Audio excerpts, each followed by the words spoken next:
Assalamualaikum warahmatullahi wabarakatuh. Selamat siang, perkenalkan nama saya Muhammad Raffi Akbar. Pada video kali ini saya akan membahas tentang organel sel hewan dan sel tumbuhan, fungsi dari organel sel hewan, serta perbedaan antara sel hewan dan sel tumbuhan. Oke, langsung saja kita masuki ke pembahasan pertama kita, yaitu fungsi-fungsi dari organel sel hewan. Yang pertama itu ada organel nukleolus. Nukleolus sendiri berfungsi utamanya itu sebagai berkaitan dengan pembentukan ribosom atau biasa disebut sebagai biogenesis ribosom. Organel ini juga berperan dalam proses sintesis protein serta tempat penyimpanan RNA. Yang kedua itu ada nukleus. Nukleus merupakan organel sel yang berperan sangat penting dalam segala aktivitas sel karena fungsinya yaitu sebagai pusat komando yang mengatur segala aktivitas sel, juga yang menyimpan materi genetik serta mengontrol pertumbuhan dan reproduksi sel. Yang ketiga itu ada ribosom. Ribosom sendiri merupakan organel sel yang berukuran sangat kecil tetapi juga cukup padat. Organel sel ini fungsinya yaitu sebagai salah satu tempat untuk melakukan proses sintesis protein atau pembentukan protein. Yang keempat itu ada vesikel. Vesikel merupakan organel sel yang berfungsi sebagai wadah transportasi untuk menyimpan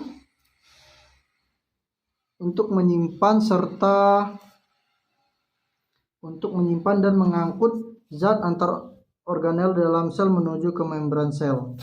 Yang kelima itu ada retikulum endoplasma kasar. Retikulum endoplasma kasar merupakan organel sel yang berfungsi dalam menghasilkan protein, yang nantinya protein itu akan ditransfer atau diteruskan menuju aparatus Golgi atau badan Golgi. Selanjutnya itu yang keenam itu ada badan Golgi atau aparatus Golgi, merupakan organel sel yang memiliki fungsi sebagai proses sekresi dalam sel. Yang ketujuh itu ada sitoskeleton, yang merupakan organel sel yang berfungsi sebagai penopang serta pemberi bentuk pada sel. Yang kedelapan itu ada retikulum endoplasma halus, yang merupakan organel sel yang berfungsi sebagai penghasil zat-zat penting dalam sel selain protein. Seperti contohnya itu ada karbohidrat, lemak, serta dan lain-lainnya. Selanjutnya yang kesembilan itu ada mitokondria atau yang dijuluki sebagai the power of host, yang juga memiliki peran sangat krusial dalam keberlangsungan proses kehidupan dalam sel. Mengapa demikian? Karena mitokondria merupakan organel sel yang merupakan sebagai pabrik penghasil energi yang dibutuhkan untuk menjalankan aktivitas sel. Yang ke-10 itu ada vakuola. Vakuola sendiri untuk sel hewan organel vakuola untuk sel hewan sendiri berfungsi sebagai tempat penyimpanan cadangan makanan atau bisa juga sebagai tempat penyimpan zat-zat metabolit. Yang selanjutnya yang ke-11 itu ada sitoplasma. Sitoplasma sendiri merupakan tempat atau cairan sitoplasma atau sitosol yang merupakan tempat atau cairan utama di mana seluruh organel sel itu menjalankan seluruh organel sel menjalankan fungsinya. Yang terakhir yang ke-11 itu ada yang ke-12 ya. Itu ada apa tadi ya? Maaf ya, saya sedikit lupa. Lisosom.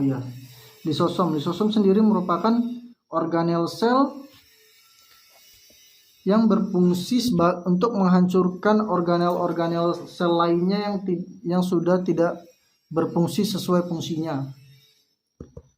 Lisosom sendiri juga akan menghancurkan dirinya sendiri bila dirinya juga tidak berfungsi sesuai fungsinya. Lisosom juga bisa saja dijuluki sebagai agen bersih-bersihnya sel. Dan yang terakhir itu ada sitosentriol atau sentrosom yang merupakan organel yang berfungsi atau berperan dalam proses pembelahan sel pastinya, karena benang-benang spindel yang dikeluarkannya berfungsi untuk menarik kromosom dalam proses pembelahan sel. Oke, selanjutnya kita akan membahas tentang perbedaan sel hewan dan sel tumbuhan. Bisa dilihat gambarnya. Pertama,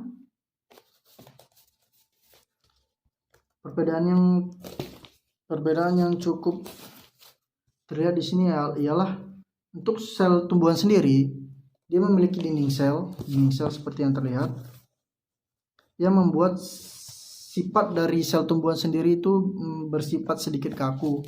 Sedangkan untuk sel hewan dia tidak memiliki dinding sel yang membungkus membran selnya, melainkan hanya memiliki membran plasma sehingga bersifat cukup elastis. Yang kedua itu ada ukuran vakuolanya. Cukup terlihat di sel tumbuhan, ukuran vakuolanya itu sangat-sangat besar dan berada di pusat-pusat sel tumbuhan. Sedangkan untuk sel hewan sendiri, vakuolanya berukuran sangat kecil, sangat berbeda daripada sel tumbuhan. Yang ketiga itu lisosom. Sel hewan sendiri memiliki organel lisosom, terlihat di panah nomor 12. Sedangkan untuk tumbuhan dia tidak memiliki lisosom ya. Bisa dilihat di sini.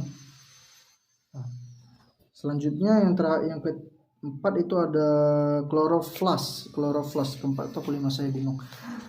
Kloroflas. Di sel tumbuhan memiliki kloroflas yang fungsinya itu berperan dalam proses fotosintesis, sedangkan untuk sel hewan tidak ada. Jadi sudah ada berapa tadi? Dinding sel, vakuola, lisosom, kloroflas, dan yang terakhir sentriol atau sentrosom. Terlihat di organel sel hewan memiliki sentrosom atau sentriol yang berperan atau berfungsi dalam proses pembelahan sel, sedangkan untuk sel tumbuhan bisa dilihat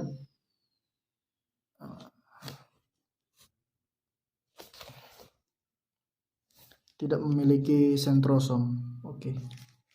Sekian video saya kali ini. Lebih kurangnya saya mohon maaf. Saya akhiri dengan mengucap salam. Wassalamualaikum warahmatullahi wabarakatuh. Selamat siang. Sampai jumpa kembali.